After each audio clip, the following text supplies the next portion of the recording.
Prior to the hearing, the Chief Justice Georgina Wood and Justice Sulik Badegbe recused themselves, paving way for Justices Sophia Akufo and Julius Ansah to join a reconstituted panel chaired by Her Ladyship Akufo. According to Mrs. Wood and Badegbe, they were directly mentioned by the contemnors in the alleged threat to kill judges sitting on the voters' register case. A shareholder of Muntie FM, Edward Ado, was the only member who represented the company in court on Tuesday. The court did not understand why the other directors and owners of the radio station were not in court. It rejected the claim by Nana Atudazi that the rest of the owners of the radio station are out of the jurisdiction and demanded that the entire owners of Muntie FM should have been in court since it is a corporate body. Nana Atudazi then withdrew his earlier plea and asked for more time to produce them. The court agreed to this and dismissed Edward Ado to reappear with the others on Monday, July 18, warning it will not tolerate any excuses on Monday when it sits on the matter. There's one thing that we have to understand about contempt in itself. It's, of course, it's an offense, but it's very amorphous in terms of definition, what constitutes contempt, to the extent that it is defined rather by the consequences of an act. So, for instance, they say an act that tends, or an act of omission that tends to defy the authorities of the court, or that tends to lower the dignity of the court and stuff like that. Now, what we know is that the summons was issued, names were mentioned, and then there was something that was added that had to do with the owners of the station. Under normal circumstances, owners of the stations would not be brought in unless, of course, in some instances in law, there's something we call the veil of incorporation. Normally, when it comes to criminal matters or matters of public interest, the court will lift the veil to see who are the directors or shareholders of the company. Normally, the shareholders or owners of the company are distinct from the company because they are seen as two separate legal entities. Now, why are they being called in? I'm not sure of what is going on in the minds of the court that summoned these people, but I suspect that they see some culpability in there because maybe something has gone on over a period of time, not a one instant thing, and over 3 different days, certain things have been done which is seen to lead to the lowering of the authority of the court or defying the dignity of the court or scandalizing the court in an extent, and the owners who are supposed to look and check on things that happen in there are just looking on, and the thing kept on going on. And so they saw the need to bring them in so that whatever pronouncement is made holistically to engulf both the panelists and the host and the owners of the company. So I suspect that is why they are being brought in.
Okay, so asaba yenu no Muntie 3 the course no ewo asendi bia emu bi ana wahwe no probably which for be back me no bi na fe eje mama je fact for mo de wala asaba say na dey offer can see emram 0302 211701 up to 40302 211701 up to 4.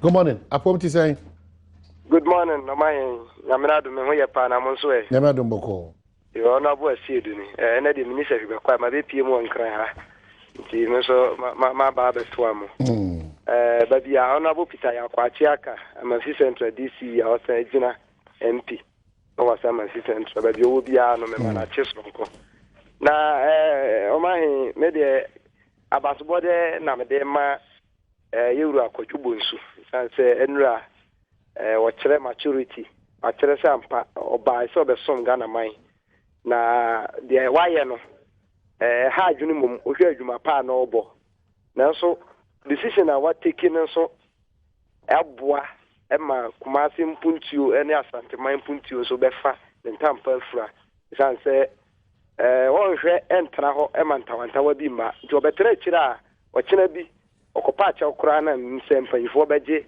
ne fom so de atom nti me bona baso ewo decision enura take here our step down. Okay, good morning Ashaven. Good morning, my name is Apum Tisanya. Oh, man, Kapanya, no more about what my patron found here or don't see me. I'm a chairman of Kusia. I was the case you should hear. I have one for original minister and deputy. I am a sister Hannah. Or so or Nani John, no minister no Kawat or mine. No, my chair blind about I'm Alexander England. Oh, mine, your best Supreme Court judgment. Sorry to you, didn't ensure Modio. But my sister Messi. And a black justice, as from my information quality justice, because okay, for Kanya, we have to be to be a blast a John cry, between my Yamia Romanina or to me, or moving to try to be able to from one cocoa, touching of him to moon your platform, name fan car, some ever Magana, and you see now say, Nanya Cocoa, you say, next station, you see, you say, ever saw Ghana, the way for the okay, that's a Pierre Breton, Jeffax Sadaroma, Nipan Sashi. I crado. Oh, you okay, dear? Bibia, I'm the question. Bibia. And no maladies. Are they? Oh, send me monitor from afar. Monitor from afar. Now, me who say I'm a totally more fans via the castle. Was it? Oh, my name. Oh, my fans visa, so piano. Zero wine when you know. Oh, yeah, when you know. Nobody say, Yamia, come on. Oh, Bibia, come on. You share the cost now. But is it to treat to be minister, I been more tatan, ABC only if you phone in term, to treat to be Johanna. So, Bibi Odium say on the criteria man who, no one, at all your pumpy. You see, don't say, yeah, cancer black star seeker, I say, Umutimi Hanso. Oh, semi no, so buy was slashy bonuses. I say, Umutimi Sergeant. So, you understand? Lease finance sports for other disciplines, no so complaining. Say, I say, okay, blaster see come generation, boya, but Omodiano, Ezusa. The onus is with the minister. What I say, sa prerogative, no, ekita minister, no. It is a minister, Peso Bibia, and yet, Neke can be, you understand? You do the discussion with them, and then, so for say, blaster no best slashes, so no one increase other athletes, Nadia, their mama, age now so. Okay, now slash, demotivation being mama say affect I can see. Oh, of course it's going to be because it needs to be managed well. Yeah, because about best blaster 10,000 years of $8. They be an argument no. About best 6-5 years ago and this answer on Queen Sabai. But I say Ghana man penny that President Kufo na did 10,000 to boom and a place in any budget. A woman named side until they from 6-5 years ago no. Okay, Kabuma between this time value no our firm. You understand it in by now can get the become. But if I been count intimate remaining where send faster kunsun to then these players they are working. Remember you a lot of players on my business abri cramba blasters and mupra mugusu down. You understand? And governments do not invest our teams in getting Yene Yeboku so Kruma for a long time near more maintain minister by or Kawansem. Yeboku so Kruma for a long time near course for my arrangement as some business abri more be beside. But these are the players are almost transitions nema BC Academy Blasters. You understand? It is a nya Sashi Shewe papa from the grassroots why invest on them. You do the flagship level now say fans 100 year now by fans 100 year. I think it's not helping us. Oh, you see, government come and then government go. And he was saying, "Be answer so again. We in Juma person Mexico so transitions be brain. PM1 and then until you have to be a little bit meticulous. And yes, you see yourself at the other side, and it will be very difficult for you to be coming up with all these suggestions. But near when you are Quiniano, and I say with me, you should Quiniano prudently. So a benefit Ghana for make can catch us a blaster seeker and when they buy President Kufo, former President Kufo, and this answer from Queen buy. My place, a benefit a yomo day at that time, no money ajipa. and minister biya ba e wo Ghana hanma niam ne doso one I see etimi hwe na sports bill etimi pass sports bill ma kom aye in-depth analysis of the sports bill obi any one finance person be any ho be advise government so on pass sports bill no because individuals will begin to get the money directly. It says can ke ekosre no nti finance person be any ho be pene say abanye san hyeche nti they will not advise government on that note but sen minister by and I could timi hwe my pass sports bill na nka sa problems we na ye face na nka sports bill it has been it has been shining to it e me na so metua san dwen nka his name will be written in the metals what I say did ade the betru ni din e dey abo so we ni ma wait and pada what I say you leave an indelible mark in the minds of the sporting public na boa ma ne metia ku dey ma nchiri man so but these are the issues omo hwe and then the very necessary ones in the Kawasam. And they call Olympic Games. Ukupima, about a friend of Filia swim. No, a Ghana, a number one swimmer, they can't a Garia Power Ghana, how be intimino. And they swimming from paying for us a son. Aquafa by be from Spain, a kaya, so no name emigrant from Ghana. Because some for say, son name is here, Ghana for now, actually, must swimming age near Olympic Games, Netian Saba, Queen Abedahona, could be a bit the first Olympian was a medium. Yasa line on the Ubu Faber. These are defense Kana areas. I'm sure say minister's intervention beating Abua. Ukoma, your weightlifting. About will be so on. Julian Akon, also 8 medals the matter sport when she was discovered. About besides so for a long time in Sika 7 Kuyi. It's more for Missy Canadian and for mammy. This has been paying for I'm a farming after polytechnic offense education farming. Udia Brobe a friend says so do outside baby.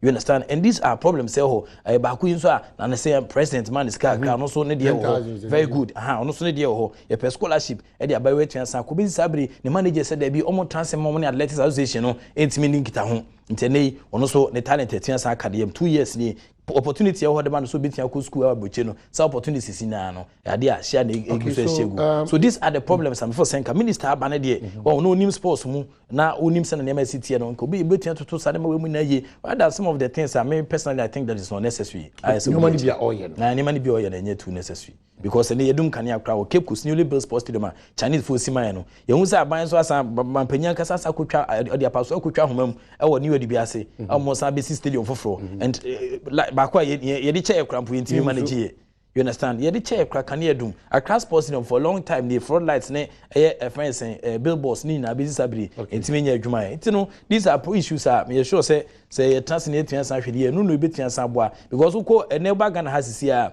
Kumasi athletes no ebo modern yipa because Kumasi Titan Tracks or but Obaga Accra Hanma Titan Tracks in here inti athletes no omudwumedi omuye bia nye okwa work dia amokobo moko aho no so kwa no so jafo no de no so ase kra okay you understand George Elsie ohwe George Elsie otie oso achewa yeah but want to say we in China for na de be che I newly built stadium China for ye de na fe na yakobo so femo aduwiase no so Dubiase, why Dubiase? Because Dubiase was Premier League. Yeah, I'm a Premier League club and because of the Premier League club ni pitching and I'm a Boase no utimi nyaka kra and I'm say Premier League club no kwade Dubiase atuma up no so am obi ehun se na nema ese koso e wo hyehyɛ wo do mu guso edi no still sponsorless Premier League no kwatre kwa bia ni ho aba we issues we now and some players here na be graduating to the national team okay so no makobama